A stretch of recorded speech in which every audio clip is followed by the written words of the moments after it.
Hi, I'm Yashi.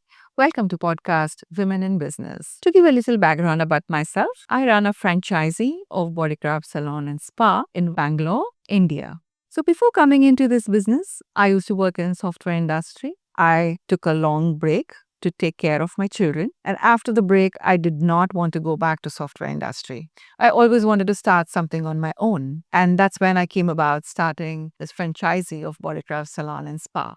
While I was getting into the business, I had no idea that I would be learning so much, not just about the business, but about myself too. There'll be so many challenges that we come across, and there'll be so many self doubts, those little ways that come across that nobody really talks about. So, this made me wonder there'll be so many women who's going through the same thing. And that's when I came about starting this podcast. I wanted to create a space, or rather, an honest space where we talk about the ups and downs of starting a business or starting something from the scratch. So it's not always about the success stories, but it's about the real journey. The real journey is, of course, the ideas, the motivation, the fears, the self doubt, the learning curves, and the resilience it takes to keep it going.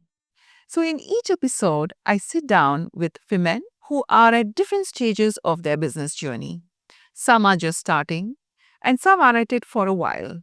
But whatever it is, they all have very important lessons to share with us. If you are someone who have dreamt of starting something on your own, or you're already on that path and just want to hear from women who are already treading that path, then this podcast is for you. This is Women in Business.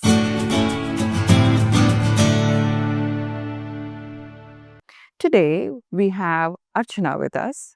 She is an entrepreneur. Let's talk to her and find out what her journey has been up until now. Hi, Archana. Welcome to Women in Business. Hi, thank you for having me. I have used your skincare product and it's really amazing. Thank But you. before we get into that, can you introduce yourself to our viewers? Like, what is your background? Where have you been in your career? What really made you come up with Shantae? Sure. So, like Yashi said, I'm Archana and I became an entrepreneur entirely by accident. So, I'm from Kerala, but interesting, like as most Malayalis do, grew up in the Middle East, came back to India for my education and started off my career in executive search. Oh, And then moved into leadership development, which took me to a global role, and it was an absolutely fantastic journey. Decided to take a break, and while I was trying to get my life back into some semblance of normalcy, was when I quite stumbled upon creating Shantae. wow. That is something, from going in the corporate world and starting something on your skin brand. So, what really motivated you? What inspired you to create a brand? Like, did you see a gap in the market? More than anything, I think what happened was I was someone who was blessed with good skin thanks to genetics, but it was also something I took for granted. And over the years, like I mentioned, a really hectic life in terms of travel, not very good eating habits, not enough sleep did take a toll on my skin and health. And when I took a break from the corporate world, was when I had kind of some time for myself and I started creating small batches and concoctions of my own skincare just to, get me feeling good about myself.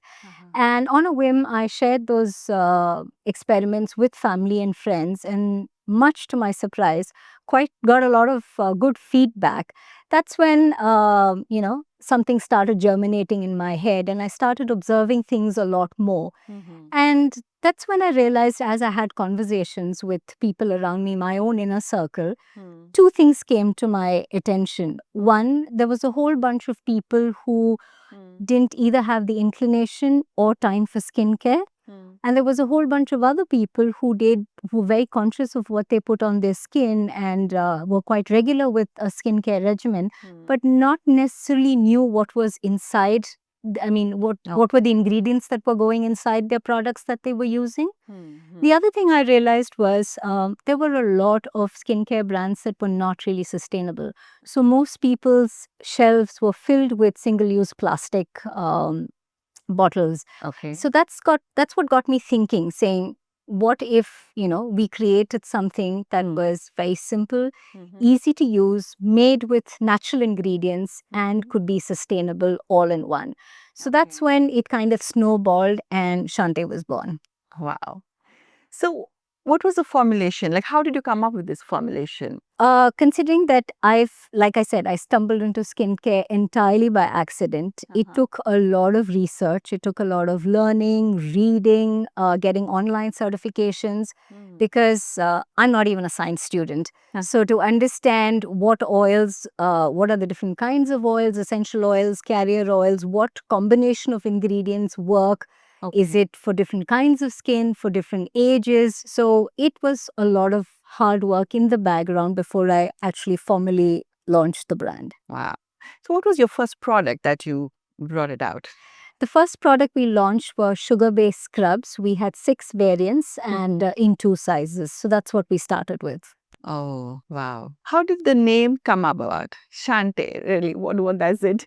Does it say? So Shantae actually is inspired from an African name, which means someone with inner beauty. Oh. And our tagline is loving the skin that you're in. So what I've been trying to tell people or help them understand is that skin that we have and naturally blessed with will have imperfections. There will be lines, there will be pores, there will be bumps. But I think unfortunately we live in a world that kind of emphasizes on perfect beauty, thanks to social media, Photoshop, celebrities, and if not, things like a 10-step Korean glass skincare routine. We've just made our lives more complicated than it should be. So, which is why Shantae was born out of a vision to keep things simple, go back to basics, and minimalistic. Oh, wow. So when you say sustainable, what do you indicate that? Like, how is it sustainable? Yes. So if you see our packaging, our primary packaging is entirely in either glass or tins, and they're all reusable, recyclable. We also incentivize our customers to give back our products, and we recycle them. That's one part of the sustainability. The other part is our secondary packaging. We use only recycled cardboard, fillers, newspapers for our secondary packaging. And we are absolutely 100% plastic free. So it's been quite a journey to get here, but we've stuck true to our vision. Lovely, lovely. So I'm sure this is a completely an organic product that's there in the market, right? Yes. So are you hands-on in manufacturing? Absolutely, absolutely. I'm solely responsible for the entire manufacturing of all our 29 products. There's no one else who There are does. 29 products? Yes, we have 29 products. Oh my God. So do you have a team which helps you do the research, or it's a one-man army? Yes, one woman army, but I do have a team that helps me with the packaging, labeling, and delivering of the products. And I feel I'm a fossil in the social media space. I don't understand it. So I do have someone who helps me with my social media. But like I said, in terms of production, it's entirely by myself. Wow, wow. That is really something, that's a challenge. So It is. what are the challenges that you have faced? Like, bringing a brand, creating a brand. I'm sure it's not an easy thing to do. You want me to say one challenge? I have a whole list for you. Yeah, I mean, if you talk about challenges in terms of starting the brand, for someone like me who had absolutely no entrepreneurial background, it started with the basics of incorporating a company, getting GST sorted, having somebody, have a separate bank account. So that was one part of it. Then obviously the legal complications of trademarking your brand, how do you price your product, how do you package it. So there are all very, very different aspects of, bringing a brand together. So that's one part of the challenge. So do you get any help in, when somebody wants to start? Is there any help where they can go and get it, like, or it is like a struggle that they have to find out where do we get this GST, or how do we get a company formed? Yeah, I think is there some easy way to do that? I don't think there's an easy way to do it. But that being said, there are a lot of online forums, Facebook groups, WhatsApp groups that help you with basic information. And after that, I think it's just on you to kind of have those conversations, pick up the phone, do your research. Unless you have a really good business plan in place, it's not easy to take this off the ground immediately. How many months or years did it take for you to, from the inception until it came, your first product went into the market? I think about 9 months. We officially launched in October 2018. I'm on the older side of being an entrepreneur. I started my business 2 months shy of my 40th birthday. Oh, that was a good birthday gift. Yes, absolutely. A scary one, but a good one. I just want to ask you, do you feel daunting at times? Like at any point of time you feel, man, why did I take this? Oh, yes. The first couple of years, I think, were extremely overwhelming because when you're used to working in an organization where you're running somebody else's vision, there is a team to support you, or if there's an issue, there's someone to escalate. If you're having a bad day, you can whine to somebody, or if you've achieved something, there's somebody to, applaud your achievement, pat you on the back. Right. Unfortunately, when you're on a single entrepreneurial journey, you do all of this yourself. So that bit is a little daunting. And I think when you're on your own, you need to be constantly self-motivated. Right. You need to be driven saying, this is why I get out of bed.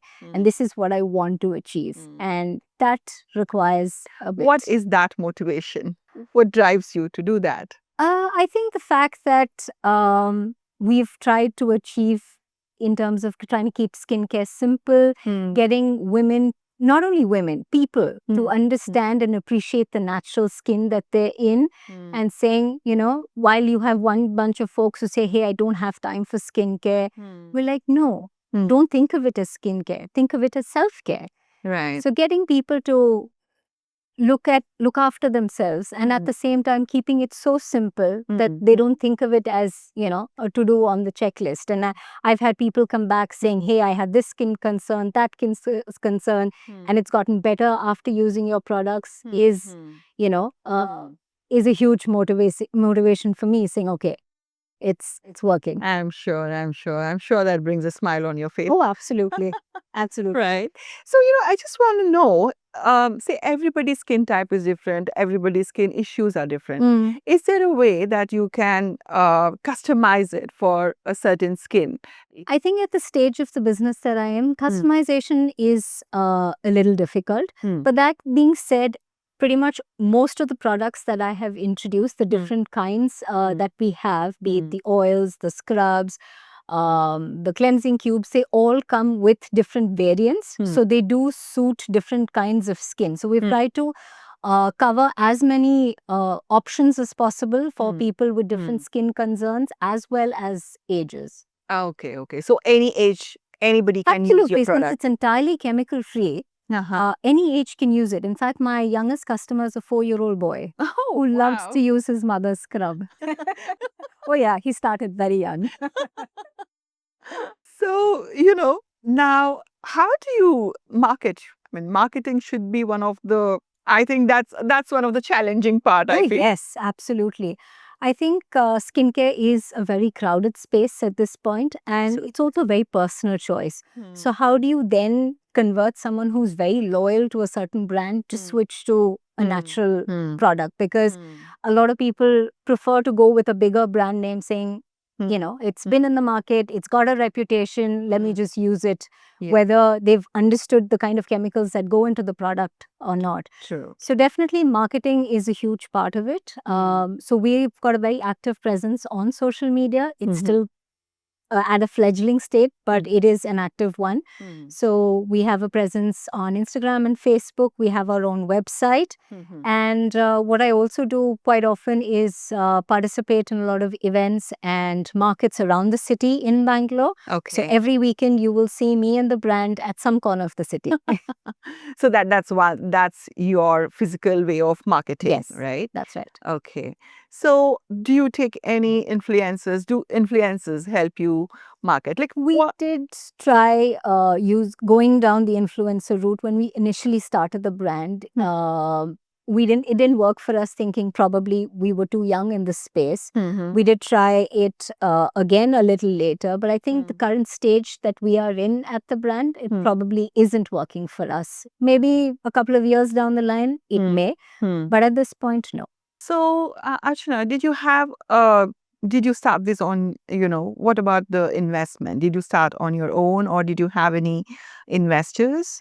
This is something I'm very, very proud of. I started the business entirely from my savings, from what I've accumulated from my previous roles, and started the business entirely on that. So not a rupee has been taken from anyone. Oh, nice. And whatever we get from the business goes back into the business.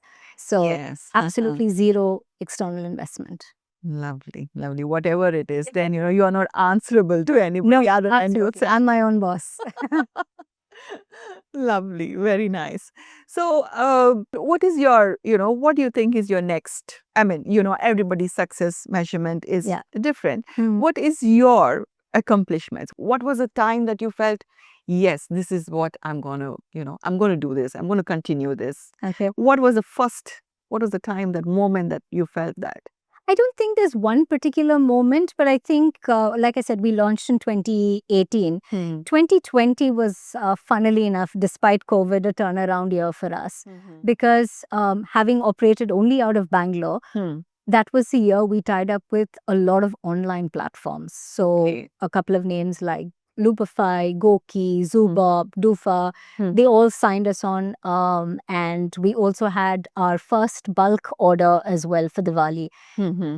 So from operating at a very small city based of Bangalore, we exploded pan-India. And not only tier 1 cities, but tier 2 and tier 3 cities. So that, I think, was the flip for us as a brand in terms of scale and reach. So you approach these websites or the online brands? Both ways. I had some of them, me approaching, some of them approached us, because the good thing was a lot of them realized that we were one of the few really sustainable skincare brands. And these were brands that, or rather platforms that were promoting sustainable, lifestyle, not just skincare. So we were one of the few brands that were truly, truly sustainable. Because like I said, we're 100% plastic free and 100% chemical free. Yeah. Lovely. Very nice. Very nice. So, how do you balance being an entrepreneur, being a businesswoman, and home? Well, I think it helps that I have a really good support system at home, and my children are older. They're 18 and almost 15, so that helps as well. I'm not saying it's going to be more difficult if you have younger children, but when I started off the business, I think they'd seen me living out of a suitcase. So I think me being at home, even if I was surrounded by bottles and oils and things like that, they found it a far better option than, the mama that was on an airplane every second week. That's something, okay. Yeah. But yeah, I think that kind of encouragement from family, friends, and that support system truly helps. And I think being organized. I think that if one is able to plan well and be organized, I think the balance is easier to achieve. Lovely. Very nice. And just to sign off, do you have time for anything else, like, say, watching a movie or? Of course. So it's not just Shantae that I do. I volunteer with Mentor Together, where I'm mentoring younger adults. I've started on a fitness journey, so I have some time for the gym. I have time definitely to hang around with family and friends. So yeah, this is good then. Yes, of course. I think you must be enjoying this than the corporate world, where you would be always traveling and not able to spend time in India. Well, that role allowed me to see the world, and I think it helped me grow a lot as a person. So definitely would give credit to the previous 2 roles that I've had. I think that kind of set the foundation in terms of one set of skill sets that are that are required in an entrepreneurial journey. While when you get into it, it's an entirely different set of skills that you need, which you will learn, as they say, on the job. Thank you, Archana, for taking us through your insightful journey. I really enjoyed it, and I hope you enjoyed it too. I did. Thank you. And I really hope our audiences enjoy this show and you got some value out of this. If anybody wants to know about Archana and know about her products, we will give the link in the description. And you have any questions regarding any business questions or any entrepreneurial journey questions, or you want us to bring some other guests on the show, do let us know on the comment section. See you in the next episode with another inspiring woman. Until then, take care.